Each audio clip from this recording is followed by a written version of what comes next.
আমার চ্যানেলে তোমাদের সকলকে স্বাগত। আজ আমরা ক্লাস 6-এর রায় মার্টিন প্রশ্নবিচিত্র থেকে বাংলার দ্বিতীয় পর্যায়ক্রমিক মূল্যায়নের চতুর্থ স্কুল সলভ করব।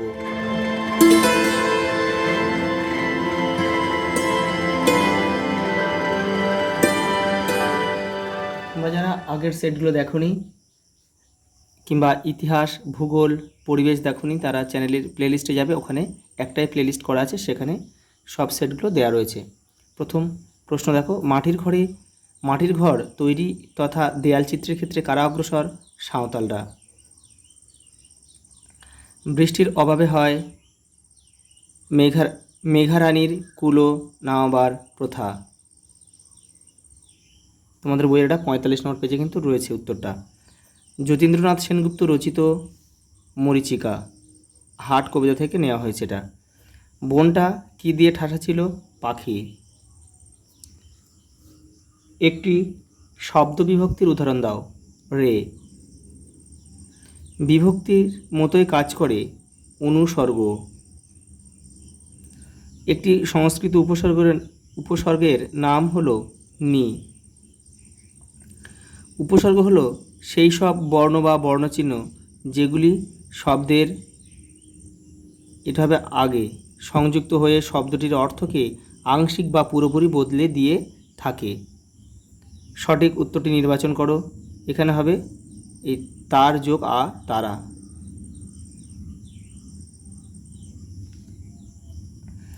কর্ম প্রবচনীয় কার অপর একটি পরিচিত নাম? অনুসর্গ। একটি বিদেশি অনুসর্গ হলো দরুন। নাম মঞ্জুর যে উপসর্গ যোগে গঠিত শব্দ সেটি হলো না। পরেরটা দেখো। হায়ন কথাটার দুটো অর্থ লেখো। বৎসর লেখা যায়, কাল লেখা যায়। কার্তিকের অমাবস্যা তিথিতে রাঢ়বঙ্গের কৃষিজীবী সমাজের প্রাচীন দুটি উৎসবের নাম লেখো।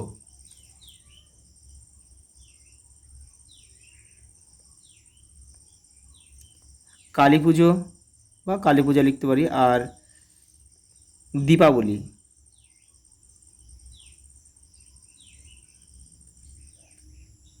পরেটা দেখো। সে বাড়ির নিশানা হয়েছে আম গাছটি। বাড়িটির ঠিকানা জিজ্ঞাসা করলে গোপালবাবু কি বলতেন? তোমাদের বইয়ের 68 নম্বর পেজে রয়েছে, দেখো।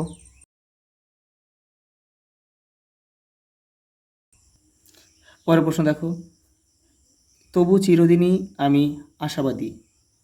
এখানে আমিটি কে? এখানে লেখক শিবরাম চক্রবর্তী।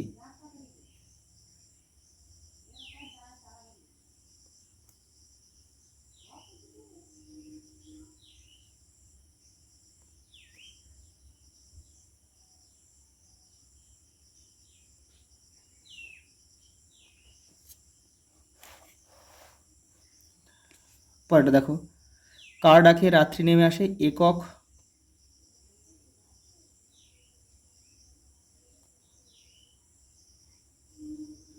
কাকের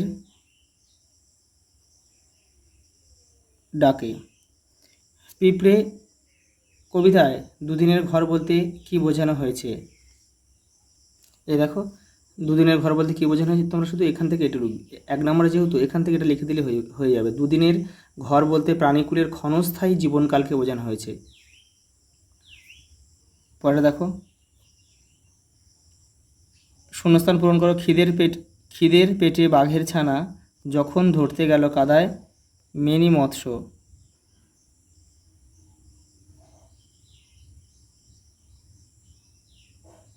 মেনি মৎস্য। বাঘ জননী লজ্জা পেলেন তখন ভোঁদড়। এটা হবে ভোঁদড়। ভোঁদড় তনস ব্যাঘ্র যেতুই বৎস। পরের প্রশ্ন দেখো। আহ্বান শব্দটির অর্থ কি? আমন্ত্রণ।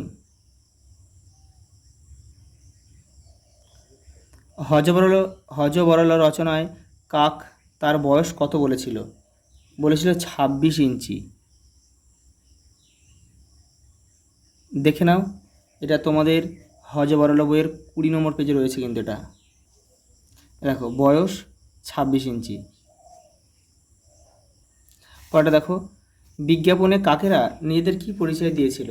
দেখো 18 নম্বর পেজে রয়েছে। এই যে শ্রী কাকেশ্বর কুচকুচে 41 নম্বর গেছো বাজার কাগিয়াপট্টি। তবে রে স্টুপিড উধো বক্তাকে, বক্তা ছিল বুধো।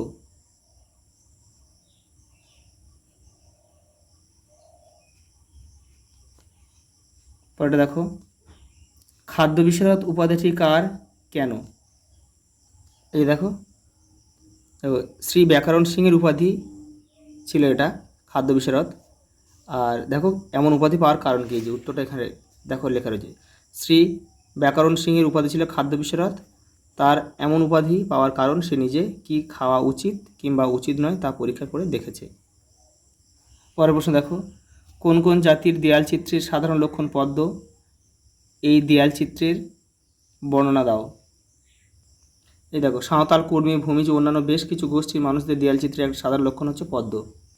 এই যে দেয়াল চিত্রের বর্ণনাটা তোমরা এখান থেকে এটা লিখবে।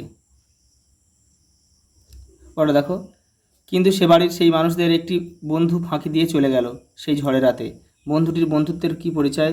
পাঠ্যাংশে পাও তা লেখো। ফাঁকি শব্দটি কেন বলা হলো? দেখো এই যে এই প্রশ্নটার উত্তর তোমরা এখান থেকে এটা লিখবে পুরোটা।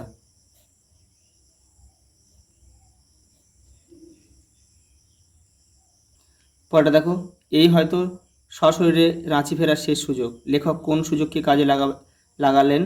তোমার পাঠ্য রচনা অবলম্বনে লেখো। এটা তোমরা এখান থেকে পড়বে, রায়ন মার্টিন 137 পেজ থেকে এটা তোমরা পড়বে। এখান থেকে এটা পড়বে, এপারেও কিছু রয়েছে। এই পর্যন্ত তোমরা পড়বে, পড়ে ছোট ছোট করে তোমরা লিখবে নিজেদের মতো করে। পরের প্রশ্ন দেখো, দিবারাত্রি নতুন যাত্রী নিত্য নাটের খেলা, তাৎপর্য লেখো। এই দেখো হাট কবিতা থেকে এটা নেওয়া হয়েছে, এখান থেকে তোমরা লিখবে। এই যে এপারেও রয়েছে, এখান থেকে পড়ে কিন্তু তোমাদের নিজেদের মতো করে লিখতে হবে ছোট করে। পরেরটা দেখো, পিঁপড়ের ভাষাহীন চলাচলের মধ্যে বিনিময়ের ভঙ্গিটি কেমন? দেখে নাও। এই দেখো এখান থেকে এই যে পিঁপড়ের ভাষাহীন চলাচলের মধ্যে বিনিময়ের ভঙ্গিটি কেমন, এখান থেকে এটা পুরোটা লিখবে। সেই থেকে বাঘ যায় না পাখিরালয়। আলোচ্য কবিতাটিতে বাঘ এখন কোথায় থাকে, কেন আর পাখিরালয় যায় না? দেখে নাও। এই দেখো এখান থেকে তোমরা লিখবে। এই যে এখান থেকে পড়ে নিয়ে তোমরা ছোট করে লিখবে।